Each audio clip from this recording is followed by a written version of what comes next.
오늘 우리에게 주신 말씀은 요한복음 6장 13절에서 21절 말씀입니다.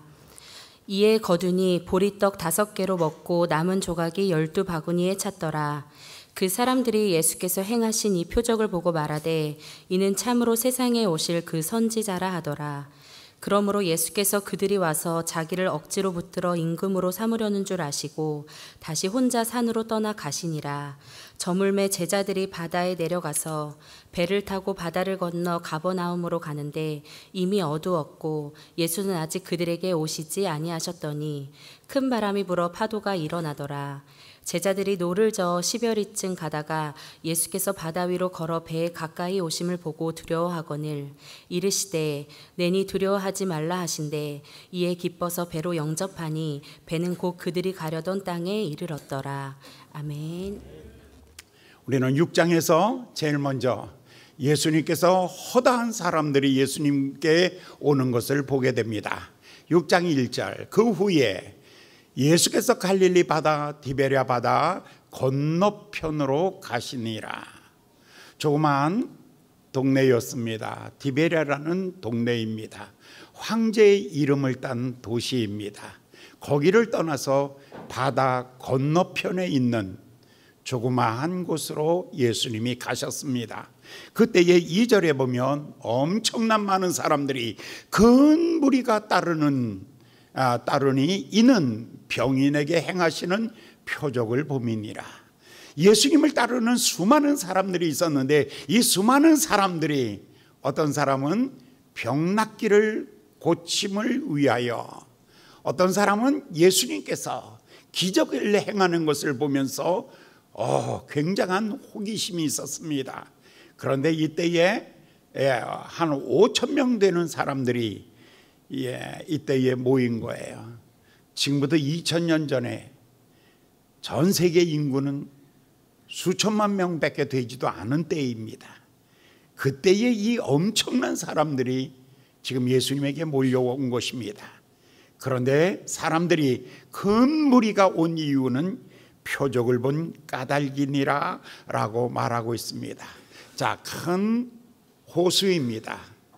그런데 그 호수 주변에 조그마한 도시들이 있습니다. 디베랴도 있고 막달라도 있고 거네사렛도 있고 그리고 고라신도 있고 그 다음에 베사다도 있고 수많은 동네들이 있는데 그 동네들마다 예수님이 굉장히 많이 가셨습니다. 예수님의 3년의 공생애 가운데 거의 3분의 2나 되는 시간을 이 갈릴리 여러 해변 도시에서 예수님이 보내셨습니다. 그런데 갈 때마다 놀라운 역사가 일어난 것이죠. 가는 동네마다 놀라운 역사가 일어났죠. 그것은 예수님께서 바로 능력의 주님이시다라는 것을 우리에게 보여주고 있는 것입니다. 병든 자들이 벙어리가 말을 하고 소경이 눈을 열고 중풍병자들이 걷고 안진뱅이가 걷고 놀라운 역사들이 예수님이 가는 곳마다 일어났던 것입니다.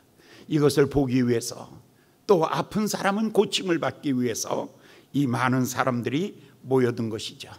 예수님이 이 많은 사람들이 예수님에게 온 지 벌써 이틀이 지났습니다. 사흘째 되는 날이었습니다. 먹을 것이 다 떨어져서 배가 고픈 것을 예수님이 아시고 저들을 불쌍히 여기셨느니라 라고 말하죠. 그러면서 예수님께서 빌립에게 이런 이야기를 합니다. 내가 먹을 것을 주어라. 갑자기 빌립이 충격을 받습니다. 아니, 이렇게 많은 사람들에게 내가 먹을 것을 주라니요, 내가 줄 수 있다니요. 깜짝 놀랐습니다. 그때 빌립이 이렇게 말합니다. 주님, 여기는 해가 지고 있습니다. 타이밍, 시간입니다. 해가 지고 있습니다. 그 다음에 여기는 빈들판입니다. 그리고 가게도 없습니다. 사람은 5천 명이나 됩니다. 그리고 먹을 돈도 200데나리온이나 되는 돈이 필요합니다. 그러니까 시간도 장소도 사람도 돈도 아무것도 없습니다. 이것이 빌립의 대답입니다. 빌립이 대답하기를 내가 먹을 것 주어라. 빌립이 대답하기를 해가 집니다. 빈들판입니다. 사람도 많습니다. 그 다음에 돈도 없습니다. 이것은 어떤 사람은 이해하기를 문제가 생기면 정답을 찾는 사람이 있습니다. 인생을 살면서 당신이 아픕니까? 정답이 있는 줄 아십니까? 정답은 죽음입니다. 죽음이 인생에게 있어서 죽음만큼 정확한 정답이 없습니다. 무엇이든지 정답은 죽음입니다. 그런데 어떤 사람은 질문이 오면 그 질문에 대하여 사람이 지성적으로 이 문제를 해결하려고 하는 사람이 있고, 또 하나 바로 이 자리에 있었던 또 다른 사람이 하나 있는데, 이 사람은 귀동냥으로 들었던 사람입니다. 예수님께서 분명히 빌립에게 말하기를 내가 먹을 것을 주어라 라고 말했습니다. 그런데 그 옆에서 들었던 사람이 안드레라는 사람입니다. 안드레는 남의 이야기를 들으면서 내 이야기처럼 듣고 있습니다. 그런데 이 사람은 머리로서 이 문제를 해결하려고 하지 않습니다. 이 사람은 믿음으로 이 문제를 해결하려고 합니다. 두 가지 스타일이 있습니다. 여러분은 어떤 스타일입니까?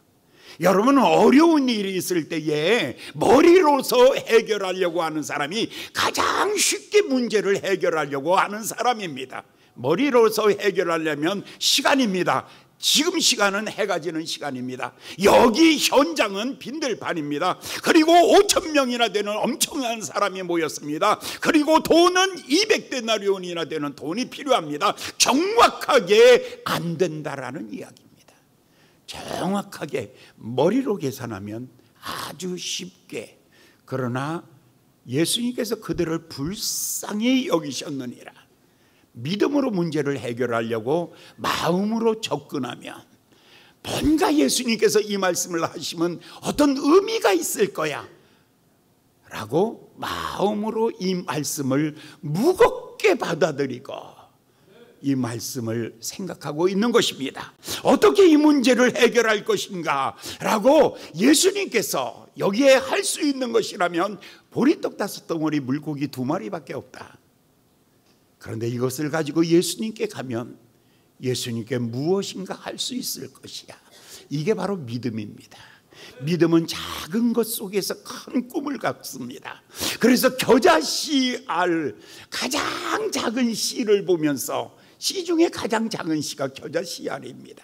그런데 그 겨자씨알을 보면서 큰 나무를 보고, 그리고 거기 새들이 와서 깃드는 새의 노랫소리를 듣는 것, 그것이 바로 믿음입니다.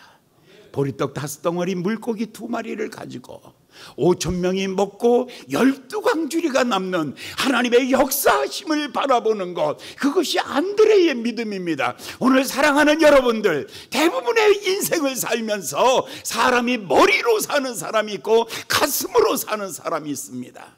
우리 주님은요, 무엇을 보든지 마음으로 봅니다.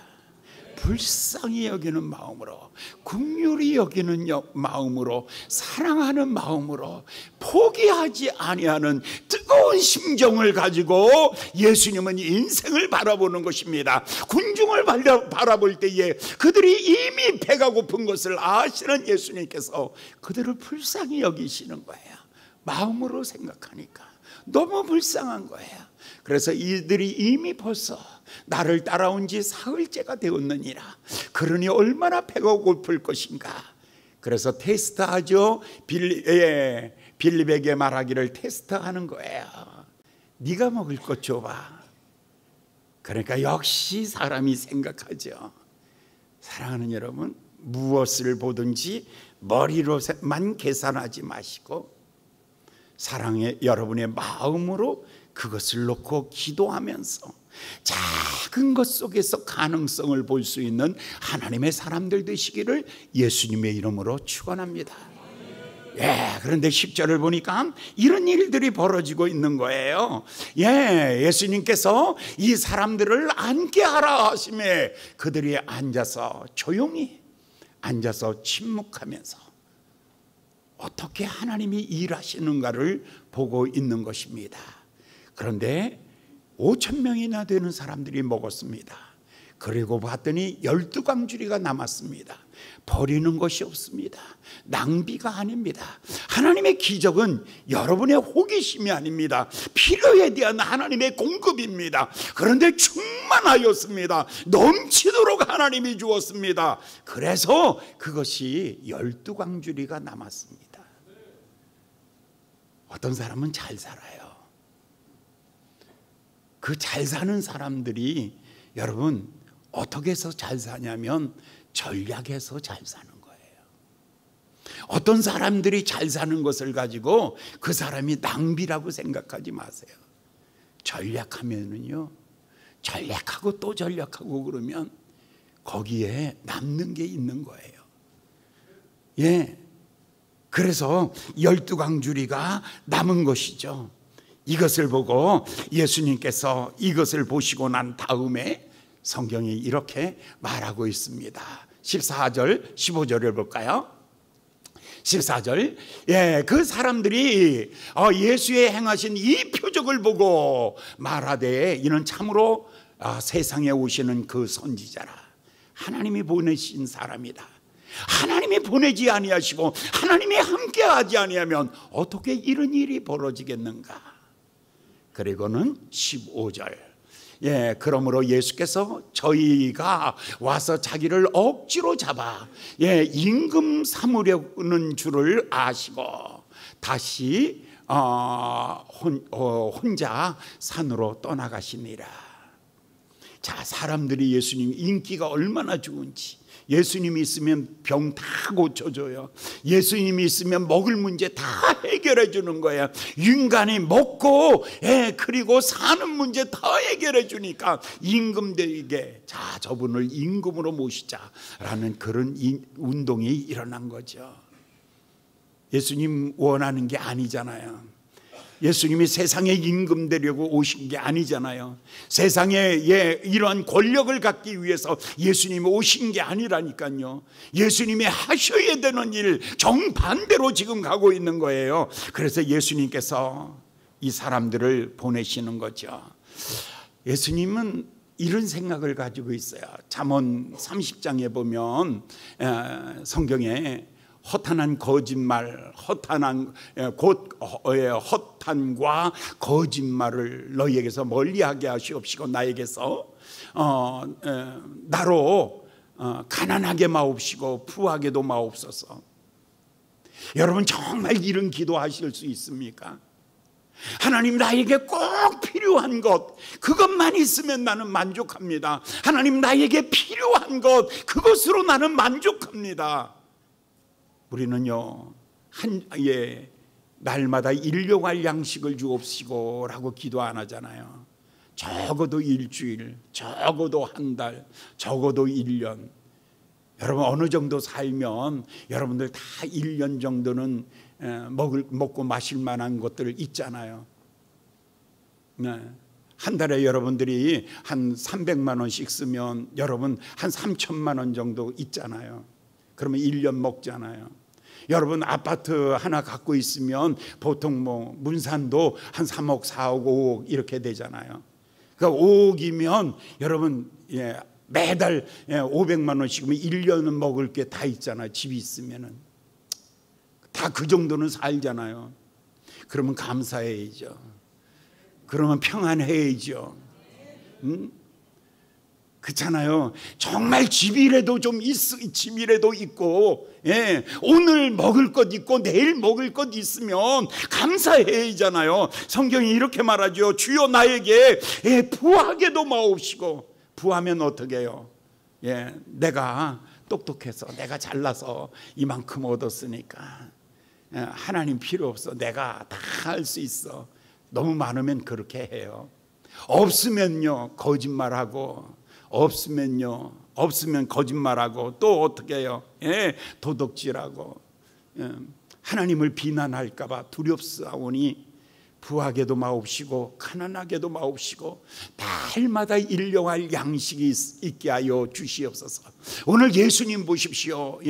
이 땅에서 두 벌 옷, 그리고 예수님은 집 하나 없었잖아요. 그런데도 예수님은 만족하고 날마다 행복했잖아요. 사랑하는 여러분, 옆 사람한테 얘기해 주세요. 예수님보다 잘 사니까 행복하십시오. 시작.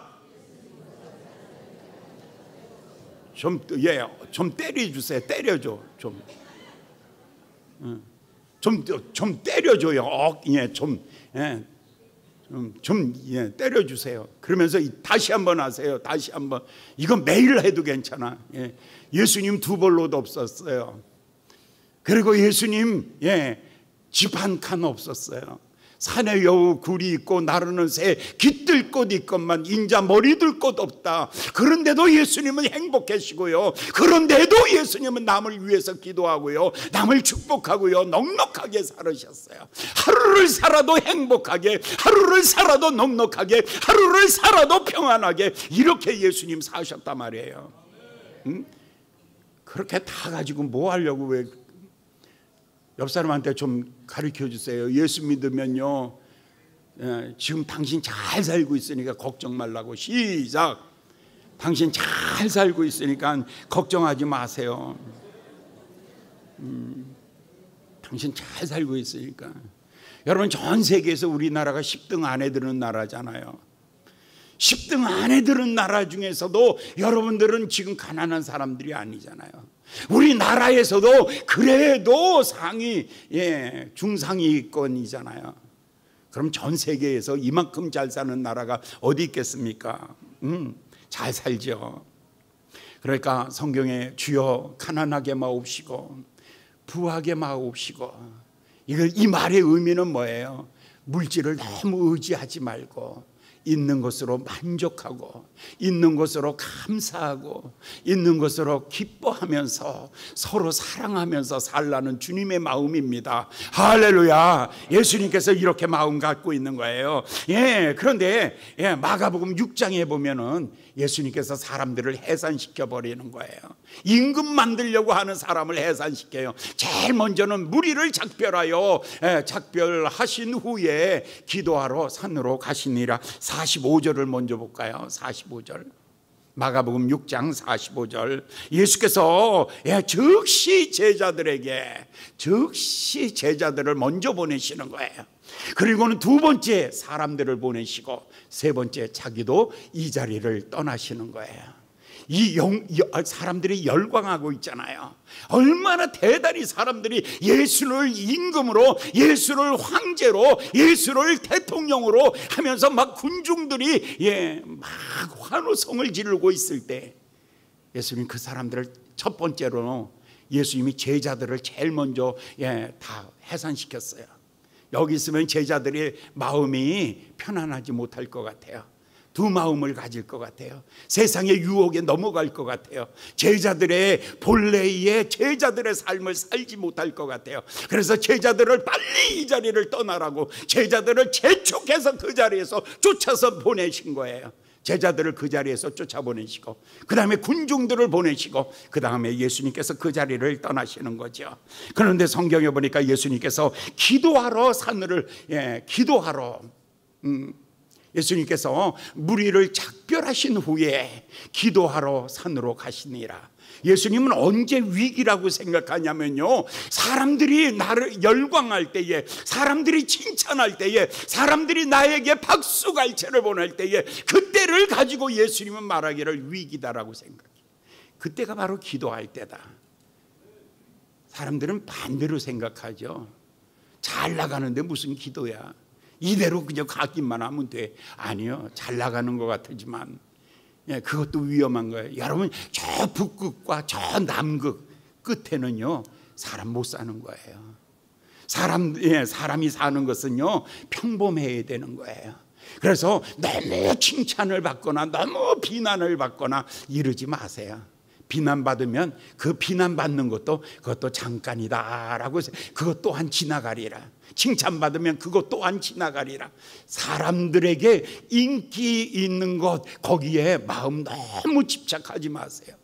그래서 예수님께서 여기를 떠나서 어디로 가시는 거예요? 기도하러 가시잖아요.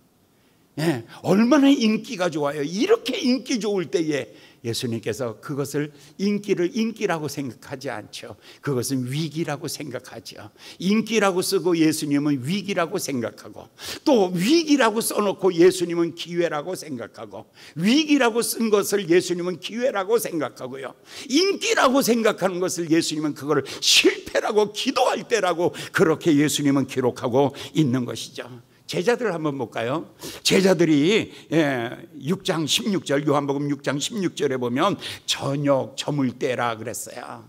해가 완전히 진 건 아니에요. 해가 져갈 때에, 그때에 그 바다는 아름다운 거예요.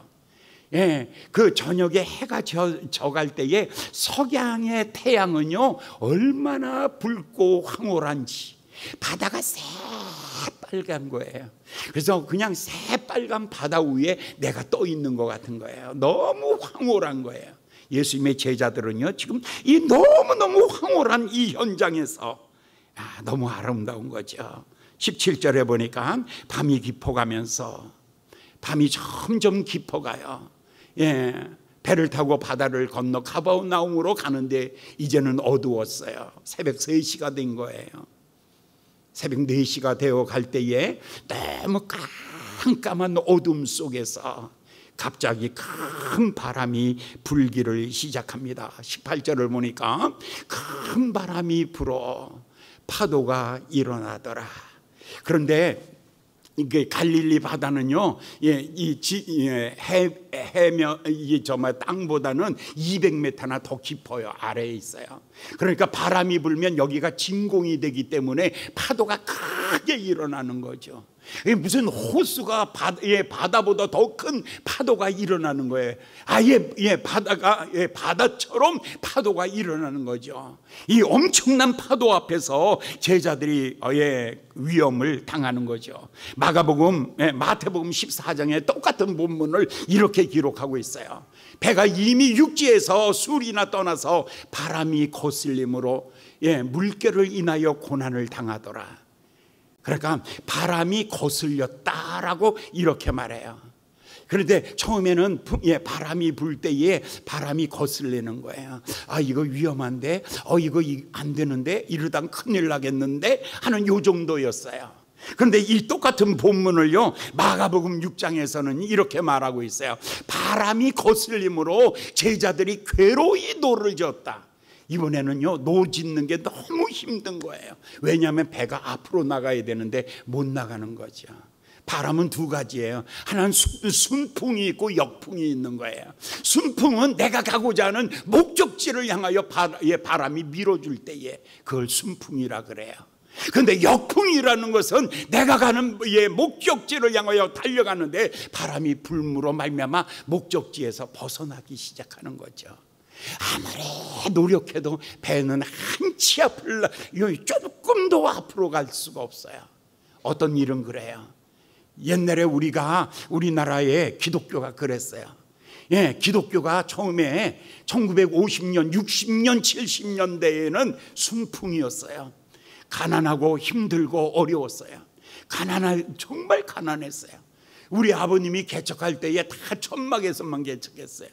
천막을 치고 가마니를 깔아놓고 거기서 우리 아버님 개척하시고 그럴 때에 우리 교회가 우리가 어디서 살았냐면 교회 천막 안에서 겨울 되면은요 그 천막이 그 위에 그 설이 그게 앉아가지고 얼마나 추운지 몰라요. 우리 어렸을 때 그렇지만 그때는 순풍의 때예요. 가난하고 힘들고 배고프고 어렵지만 그러나 그때는요 교회에만 있으면 사람들이 모여와요. 막 모여들기 시작하고 목사님 그러면 다 존경을 했어요. 교인들이 목사님을 존경하고 교회를 신뢰하고 사람들이 교회라 그러면 무조건 다 좋아했어요. 그래서 교회가 막 부흥하기 시작하는 거예요. 1970년대 80년대 교회는 엄청나게 부흥하였어요. 그러니까 가난 속에서 순풍을 만난 거죠. 고난 속에서 순풍을 만나는 거죠. 그러니까 영적인 바람은요 전혀 다른 거예요. 육체는 힘들고 육체는 고난이 있다 할지라도 영적인 바람은요, 하나님은 그때에 부흥을 주셨어요. 가난할 때 부흥 주시고 병들고 고통을 당할 때 하나님이 부흥을 주신 거예요. 그때 우리가 기도했죠. 그때 우리가 매달렸죠. 하나님 앞에 엎드렸죠. 그때 하나님께서 우리에게 부흥이라는 놀라운 축복을, 순풍을 주신 거예요. 언제 하나님이 축복해 주시냐면 우리가 힘들고 어려울 때, 그때는 순풍이었어요. 그런데 어느 순간에 역풍이 되어버리고 말았어요. 어느 순간에 우리 기독교가, 한국 교회가 언제부터 역풍을 맞기 시작하냐면 1990년대에 들어오면서 역풍을 맞기 시작해요. 1990년대 뭐가 제일 먼저 문제가 되냐면, 그러니까 역풍은 언제든지 뭐가 역풍을 만나게 만드냐면, 역풍은요 우리 속에 병균을 가지고 있었는데 그 병균이 뭐였냐면 잘못된 열심이에요. 가장 무서운 역풍은 뭐냐면 잘못된 열심이 그 사람을 망하게 하는 거예요. 한국 기독교의 가장 잘못된 역풍이 뭐였냐면 제일 먼저 다미성교회, 예수님이 몇 년 몇 월 며칠을 예수님이 재림하신다고 직장 다 버리고 그들은 밤 0시에 교회에 모이고 가정 다 이혼하고 아이들 학교 다 버리고 그리고 나와가지고 교회에 모이기 시작한 거죠. 잘못된 열심이죠. 잘못된 열심이 역풍을 만들어낸 거죠. 두 번째, 잘못된 그 신학교들이 그렇게 난립하기 시작한 거예요. 그저 몇 사람이 모여서 신학교 하나씩 만들었죠. 총회 신학교가 100개, 200개가 넘어요. 웬놈의 총회 신학교가 200개가 넘어요. 이렇게. 그러니까 세상의 권력에 의해서 신학교 정비 작업이 시작되고요.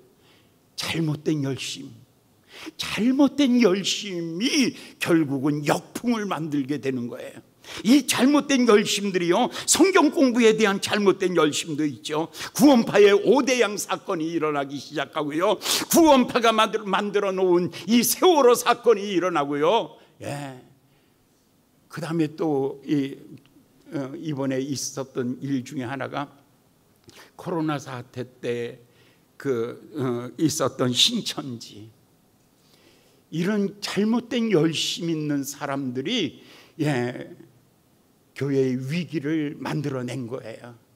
그러니까 풍랑은 내가 열심이 없어서 풍랑을 만드는 게 아니라니까요.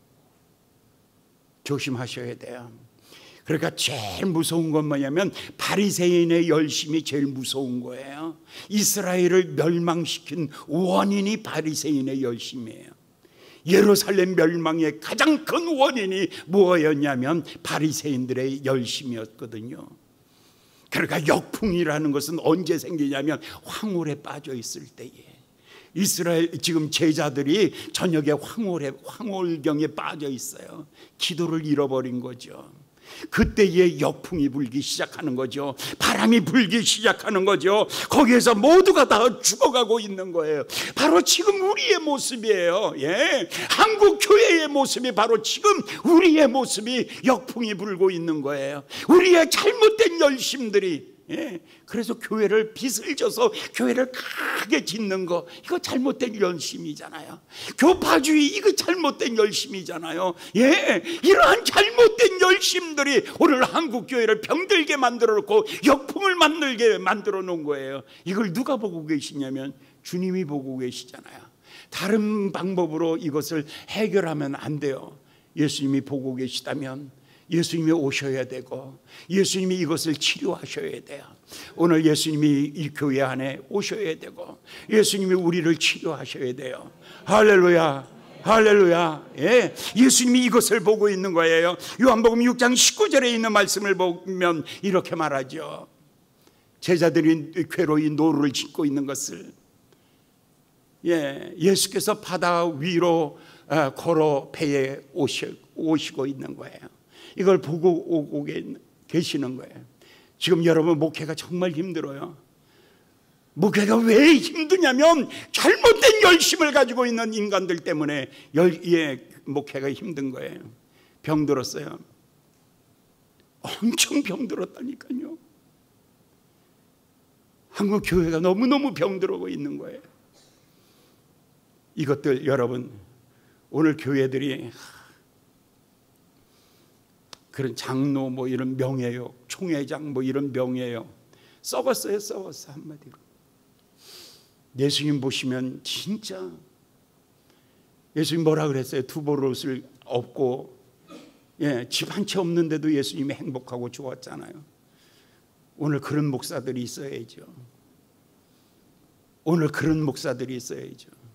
나부터 그렇지 못한 거 보면서 주여, 나의 잘못된 열심이 한국교회의 역풍을 만들어냈고, 오늘 교인들 중에서도 잘못된 교인들의 열심이 오늘 교회를 병들게 만들었습니다.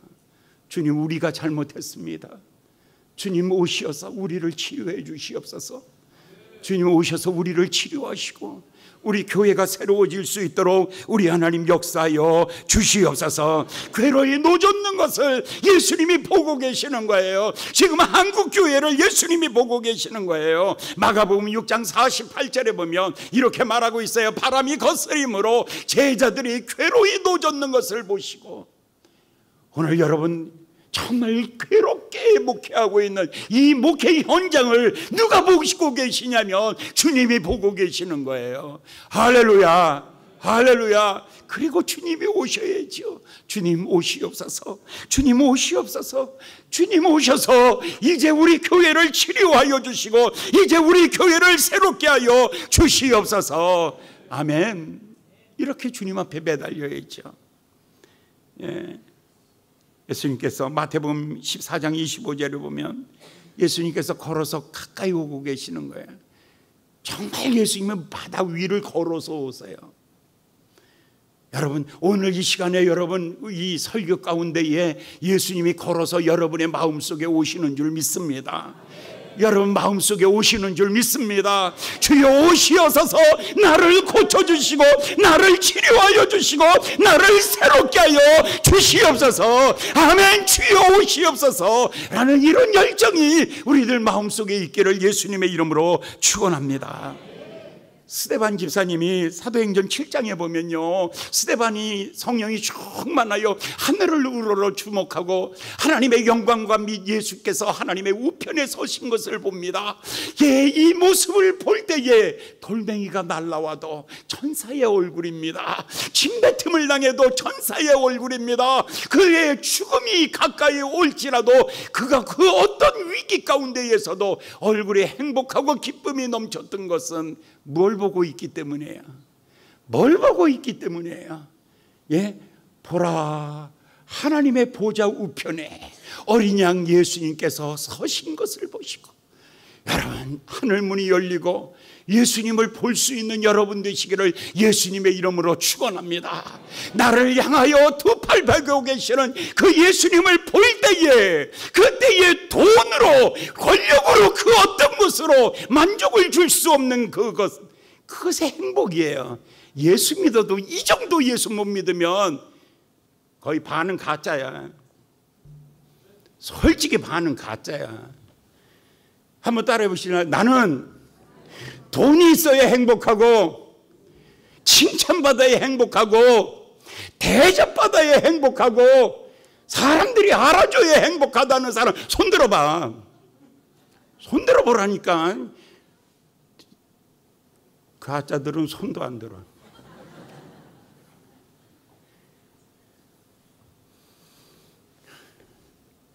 진짜는 뭔 줄 아세요? 진짜는 뭔 줄 아세요? 아무도 알아주지 않아도,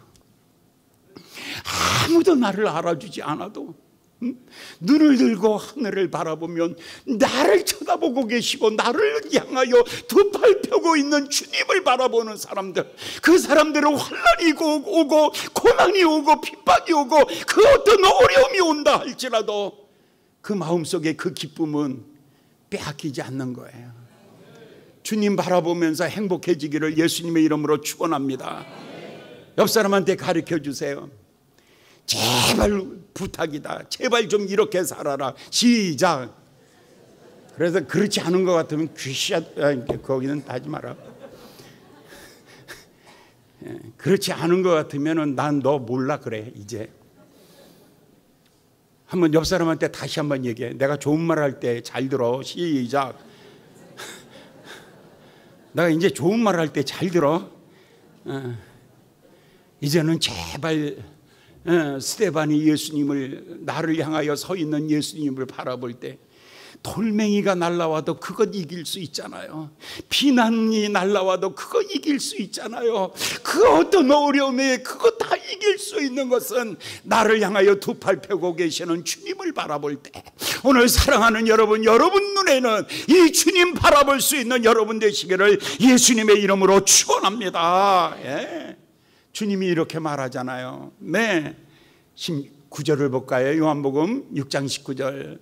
제자들이 노를 저 10여리쯤 가다가 예수께서 바다 위로 걸어 배에 가까이 오심을 보고 여전히 두려워해요. 예수님이 가까이 와도 여전히 두려운 거예요. 그리고 하는 소리가 귀신이면 떠나갈지어다 그러고, 정말 구분이 안 되는 거예요. 구분이 안 돼. 여러분들 이거 어떻게 하면 고쳐? 예수님 보고는 귀신은 떠나갈지어다 그러고, 귀신 보면 할렐루야. 귀신이 정말 정신 못 차리겠다. 정말 내가 몇 사람 내가 다 찾아낼 수 있어. 나 진짜 다 알거든. 예수님 보면 물러갈지어다 그리고. 아유, 이거 어떻게 하면 좋아요? 어떻게 하면 좋아? 예? 뭐가 이렇게 혼돈을 가져옵니까? 어둠 속에 주님에 대한 갈망이 없으면 예수님을 보고 물러갈지어다 그러고요. 그러니까 대충 그냥 오늘 주일이기 때문에 그냥 와서 앉아 있는 사람이 있죠. 이 사람 문제야. 이 사람 예수님이 오늘 이 시간에 안 나타나기를 예수님의 이름으로 축원합니다. 이 사람 예수님 나타나면 그 잽세게 그럴 거야. 귀신이면 떠나갈지어다. 여러분, 갈망이 있어야 주님이 오시지. 예? 갈망이 있어야 이게 바람 소리인지 주님 소리인지 주님의 음성인지 알지.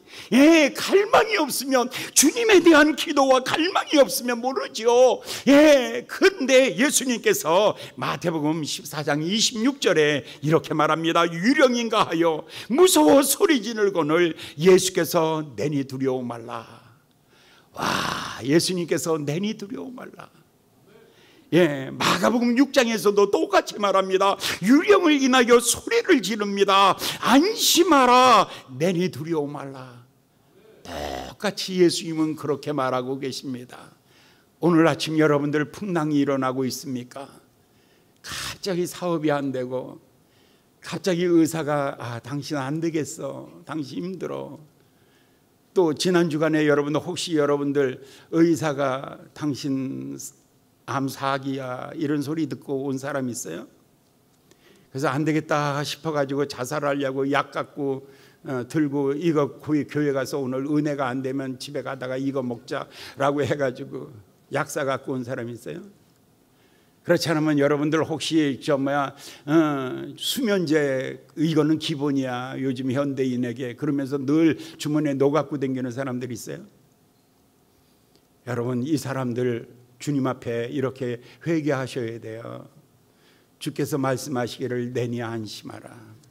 풍랑이 일어나는 것 내니 안심하라 라고 이렇게 말씀하고 있는 거예요. 이스라엘 백성들 보십시오. 다 잊어버렸어요. 5천 명이 먹고 12광주리가 남은 이 사건이요, 몽땅 다 잊어버렸어요. 홍해를 건너고 난 다음에 이스라엘 백성들은 축제를 벌이잖아요. 예. 그리고 난 다음에 쓴물을 만나고요. 그러고 난 다음에 물이 없고요. 그리고 난 다음에 먹을 것이 없고요. 사사건건 이를 만날 때마다 원망하고 불평하잖아요. 사랑하는 여러분, 이를 만날 때마다 믿음으로 밟고 일어나기를 예수님의 이름으로 축원합니다. 예수님이 이렇게 말하십니다. 내니 두려워 말라. 여러분, 두려워 말라, 놀라지 말라, 이 말씀이요 성경에 365번 나온대요. 못 찾아봤어. 그럴 수도 있고 안 그럴 수도 있어.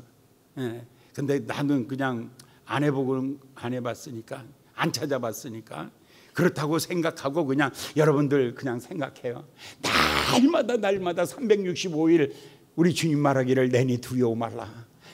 내니 두려워 말라라는 것입니다. 사건이 일어날 때, 풍랑이 일어날 때, 바람이 불 때, 캄캄한 어두움 속에 있을 때, 낙심되고 상처받을 때에 침바텀을 당하고 손가락질 당하고 갈 바를 알지 못하고 절망 속에 있을 때 언제든지 우리 주님이 나에게 주시는 말씀은 딱 하나, 내니 두려워 말라. 폭풍 속에도 함께 계시며 그 어둠 속에서도 함께 계시는 주님, 내니 두려워 말라. 할렐루야. 저도요 정말 한 번은 금요일날 철야 기도회였어요. 한 30년도 더 됐어. 저 한 40년 됐을 거예요. 금요일날 철야 기도회인데 더 이상 설교를 못 하겠어요.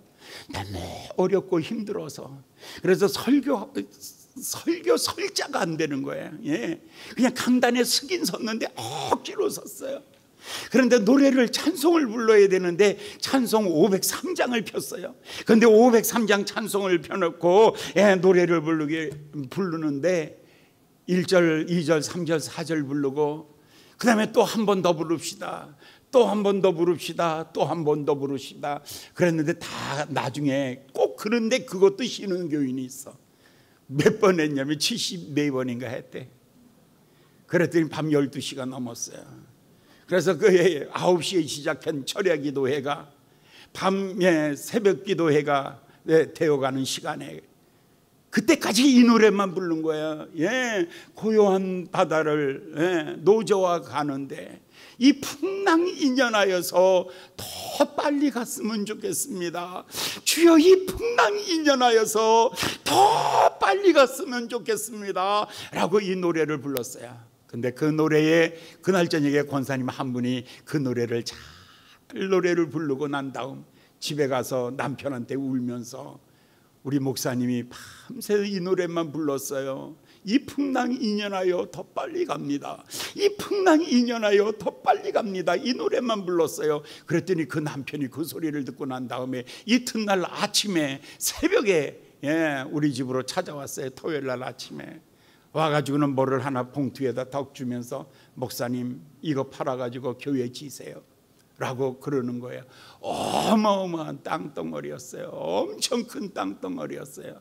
그런데 제가 그거를 받아가지고 책상에다 집어넣고 교회를 다 짓고 나도록 그걸 팔지 않았어요. 그냥 가만히 뒀다가 나중에 그 집사님을 불렀어요. 도로 돌려줬어요. 근데 왜 이걸 안 팔았냐고 그러더라고요. 그래서 난 그랬죠. 교회는 한 사람의 헌신으로 짓는 것이 아니라 교회는 모든 사람의 성도들의 한 마음으로 짓는 것이지 돈으로 짓는 것 아닙니다. 그래서 여기다 뒀다가 도로 돌려드리는 것입니다 라고 해서 도로 돌려드렸어요. 그런데 그게 한 40억이 넘었어요. 그랬더니 그분이 그걸 가지고 자기 아이들이 셋이 목사예요. 근데 큰아들도 저 당진에서 시골교회, 대구에서 개척교회, 그 다음에 전부 아이들이 다 그렇게 가난한 목사들이었어요. 우리 선배인데. 근데 다 은퇴하면 갈 데가 없는 거예요. 근데 그 아들들을 위해서 원룸을 다 지은 거예요. 원룸을 3채를 지었어요. 자, 원주 가면 담이 원룸인가, 담이 무슨 텔인가 뭐 그런 거 있어요. 근데 그게 뭐냐면 다 그래서 큰 아들에게 주고 둘째 아들에게 주고 마음껏 묵회해라. 그리고 너가 은퇴를 하거든 갈 데가 없을 때에는 내가 너를 위해서 준비한 것이 있으니 여기 와서 행복하게 살아라 하고 이렇게 돌려준 거예요. 하나님께서 우리에게는 뭐를 주셨어요? 그날 저녁에 용기를 주셨을 뿐이고 그 집에는요 그 다음 세대까지 하나님이 복을 주신 거죠. 이 풍랑이 인연하여 더 빨리 갑니다. 이 풍랑 속에 나를 향하여 찾아오시는 이 주님을 만나는 것입니다. 주님이 말하기를 너희는 마음에 근심하지 말라. 하나님을 믿으니 또 나를 믿으라. 내 아버지 집에는 거할 것이 많도다. 내가 다시 와서 너희를 나 있는 곳에 있게 하리니 너희들 절대로 두려워하지 마라. 내가 길이란다. 내가 진리란다. 내가 생명이란다. 나를 가진 자들은 절대로 두려워하지 말라. 너희가 내 이름으로 무엇이든지 구하면 내가 시행하리니 두려워하지 마라. 내가 너희를 고아와 과부와 같이 버려두지 아니할 거야. 언제든지 내가 너희 옆에 있을 거야. 그러니 두려워하지 마라 라고 이렇게 말하죠. 우리 주님이 내가 너희에게 평안을 주노니 아무도 뺏어갈 수 없는 그 평안을 내가 너에게 주노라. 바람이 불고 풍랑이 일어난다 할지라도 두려워하지 말라. 놀라지 말라. 내가 너와 함께 있느니라. 그러므로 평안할지어다. 아멘. 풍랑 속에 찾아오시는 주님이 오늘 아침 여러분들을 향하여 찾아오시는 줄 믿습니다. 낙심하지 마십시오. 포기하지 마십시오. 실망하지 마십시오. 주님 앞에서 용기와 담대함을 가지십시오. 주님 내게도 말씀하여 주시옵소서. 귀한 시간 있기를 예수님의 이름으로 축원합니다. 기도하겠습니다. 자비로우신 귀하신 아버지 하나님, 오늘 풍랑 속에서 절망하고 아파하고 있을 때 우리 주님이 찾아오셨나이다. 내니 두려워 말라. 내니 두려워 말라. 오늘 이렇게 음성으로 들려주시는 주의 음성 되게 하여 주시고 이렇게 찾아오시는 주님을 만나는 은혜의 시간 되게 하여 주시옵소서. 사랑하는 모든 성도들의 삶 속에서 이 놀라운 축복을 간증하며 선포하며 나아가게 하여 주시옵소서. 예수님의 이름으로 간절히 축복하며 기도하옵나이다. 아멘.